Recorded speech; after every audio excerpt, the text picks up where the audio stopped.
Absolutely. The problem in the state of Florida really is that we have had lax oversight, and the insurance companies have been mismanaged to an extent. The insurance companies say, well, we're getting sued for claims and things of that nature. Homeowners are saying, listen, my house got wiped off the map. I just want you to pay me for my claim so I can rebuild. I've got Hurricane Michael victims 4 years post-storm still living in trailers in front of their home waiting to settle their claim.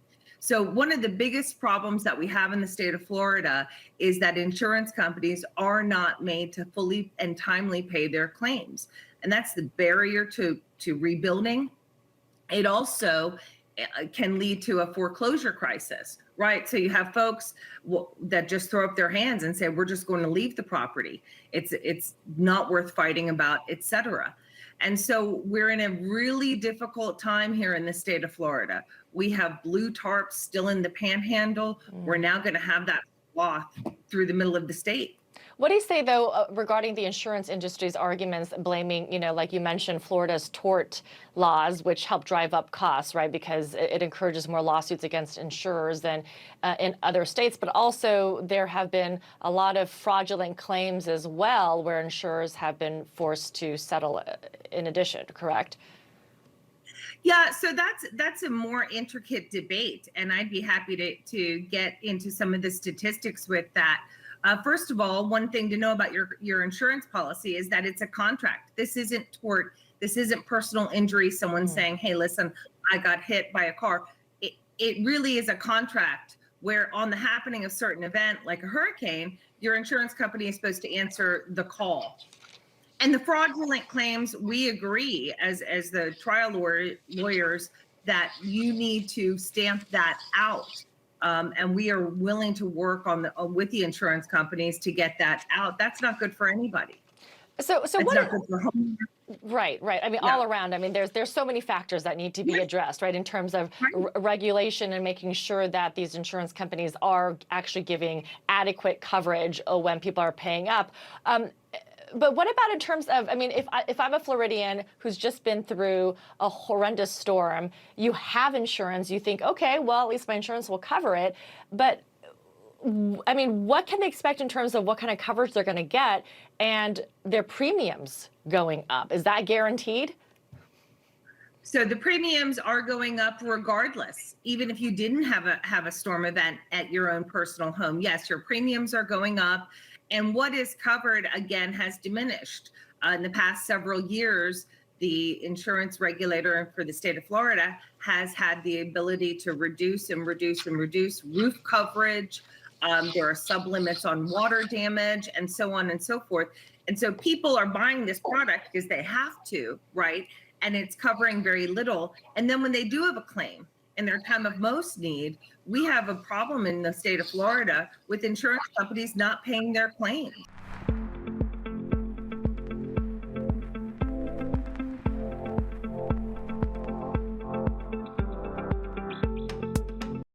They don't come to me saying, let's litigate. No, it's after months and months and months of frustration that they finally have to turn to an attorney to stand up against the wall of an insurance who refuses to pay quickly and fairly. Now, I'm somewhat cynical because my experience is just with the bad actors. But I see a lot of them every day. I talk to several people every day who have had horrific experiences with their insurer. You're going to hear from the Allballs, who are one of our clients, and the frustration they went through and the underpayment they had to face and overcome. Clients that I represent, $20,000 or $30,000, $40,000 in loss of their asset, most of them the largest asset, their home, is traumatic. The people I know, for them to save $50,000 after they pay taxes is terribly difficult. The problem here is not the people, not the policyholders, not the people who bought houses in Florida. We shouldn't punish them. During the last crisis, 2008, we didn't come out and punish the people who use banking. We regulated the banking industry. We didn't say, you bad people who bought houses and took out mortgages. And so I'm here on their behalf. And certainly, and I think you're going to see amendment at some point in time. I'm sorry that it's out of sequence. But certainly the strategy of insurance companies using multiple adjusters to stonewall and make it difficult for ordinary people to get a claim paid is just wrong. That should be considered. And in all fairness, we represent attorneys that find their policy so difficult to navigate that they hire us to represent them in their property claims. So with that said, I hope you'll take in consideration those who live in Florida, who have bought houses, who have experienced real damage to real property, and they just want to fix their house. This amendment is, wow. I have two sons, one that served in... I ask you to wrap it up here, please. Yeah. I have two sons, one that served in Afghanistan, one that served in Iraq.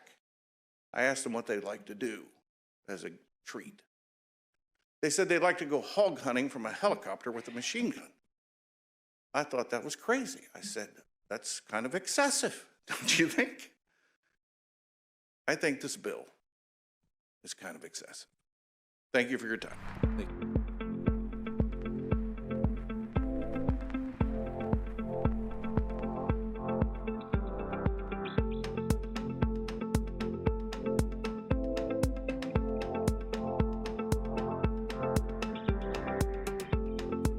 One thing you've said is lawmakers need to stand with homeowners as they begin this process. What's your advice to homeowners, though? Lawmakers need to do their part clearly, and it's not been working in last storms. But what do people at home who, as we see on this screen, have lost completely everything need to do in these first steps? So the first thing to realize is that your damage is probably implicated by two different policies. You have a homeowner's policy that covers your wind, and you have a flood policy, if you do, that covers your flood claim. If you don't have a flood policy, you can apply to FEMA for assistance. So basically, you need to put your carriers on notice, start making a list of the things that you've lost, and look for temporary housing. This is going to be a long rebuilding process. It really is. Once you have received your insurance proceeds, we saw this in Michael, it takes years sometimes to rebuild. And when I say legislatures should stand with homeowners, they need to make insurance companies pay their claims quickly so these communities can get rebuilt. If we can't rebuild Fort Myers because the insurance industry hasn't paid their claims, what kind of loss is that to the state of Florida and the people of that community? He's talking about shouldering the burden, right? It can't just be on private groups. It can't be on certain insurance companies. FEMA plays a role. Is the federal government shouldering enough of the burden after hurricanes like we've seen in years past, and specifically with Ian now? And the answer to that, I would say, is no. Folks are really left to their own devices. It's sad, but if you're relying on the government to come in your hour of need here for a longer term solution, meaning where are you going to live until your home is rebuilt, which might take 2 years or more, they're not going to offer that type of assistance for you. This is why we have insurance. This is why we have a private insurance market. And Floridians pay dearly for that. And so it's really time, again, for this governor, the insurance commissioner to stand up and say, listen, pay your claims fully and timely. We don't want to be in a situation where we're flooded with complaints about people not getting their claims paid.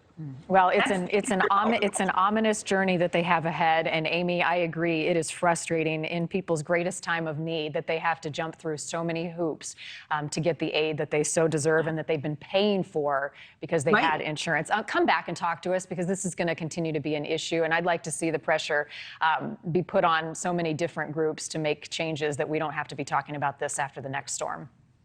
I would love to come back, and I have a million things to say on this topic. All right. Thanks, Amy. We'll talk to you soon. All right, coming up, how much...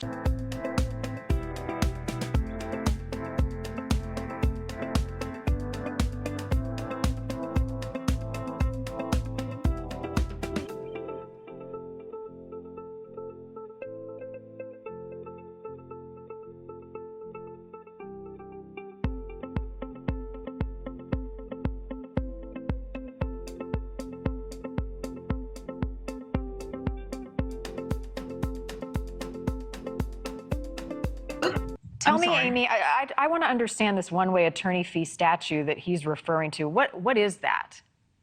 Yeah, so it's not really a one-way attorney fee statute. What the law says is, listen, if you have to sue your insurance company to get the benefits that you were rightfully entitled to under the policy to begin with, and you win that case, the insurance company has to pay the cost of getting the benefit of the bargain under the contract. This is a contract. There's no difference between this and any other contract that has an attorney fee provision in it.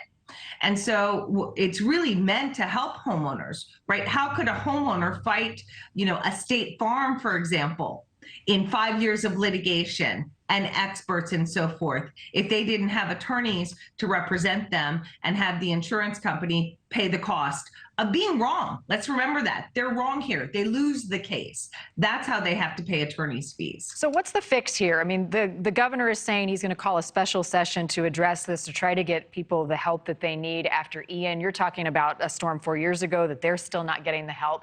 Where's the fix? Who needs to intervene? And how soon are we going to see something happen? So what we need is some more accountability from the insurance industry. It's really high time that this administration look to the industry and say, what are you doing to get people timely and fully paid? If they're not timely and fully paid, we run into a situation where people can't rebuild their homes. They're living in RVs. That couple, by the way, has 8 children living in their RV. They can't rebuild, and then we get into a mortgage foreclosure crisis, and that could lead to, of course, a real estate problem as well. So the fix here is that we had 6 insurance companies go into receivership in the last year. Do you know how many of those have had a forensic accounting done where we actually figured out why they went into receivership? Tell us. 0.